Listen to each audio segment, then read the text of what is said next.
Hey guys, my name is Camden Brooks, and today we're going to take ourselves on a little trip to the city of Berlin. See you guys there.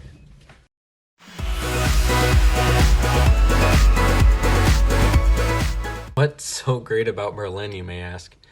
It's not what's so great about Berlin, but what happened a little under 75 years ago in the city of Berlin.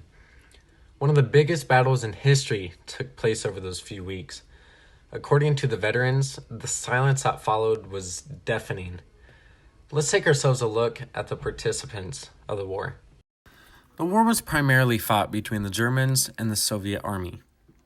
Now, the Soviet army, having a much higher number of troops, greatly outnumbered the Germans. The Soviets had over 2.5 million troops, while the Germans only had around 1 million. Now, Germany wasn't only outnumbered in troops, but in aircraft and tanks as well. What was left of the German army was already ill-equipped for the battle. Many of their men were already sick, wounded, or starving.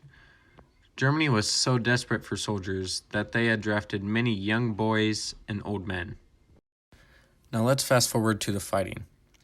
On April 16th, 1945, the Soviets started an attack along the Oder River near Berlin.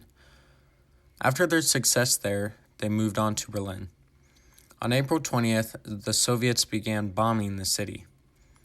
They had themselves surrounding the city in just a few days. At this point, Hitler began to realize that he was going to lose the battle. Once the Soviets had entered the city, the fighting became fierce.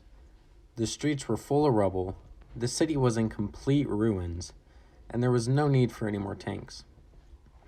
The fighting had mainly become hand-to-hand and building-to-building.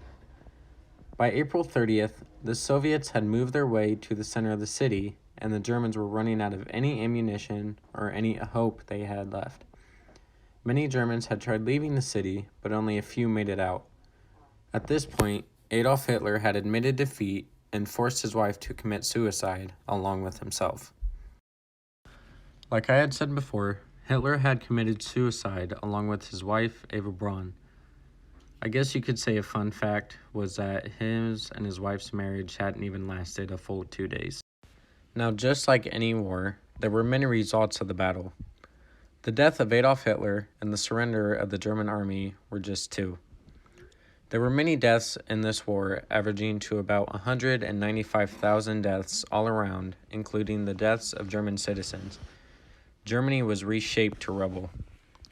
On May 7, 1945, the remaining leaders of Nazi Germany signed an unconditional surrender to the Allies, and the war in Europe was over.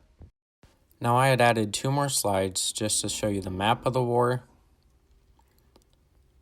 and then Berlin before and after. Now, I hope that this video had helped shed some light on what happened during the Battle of Berlin. I want to thank anyone who watched, and I'll see you next time. See ya.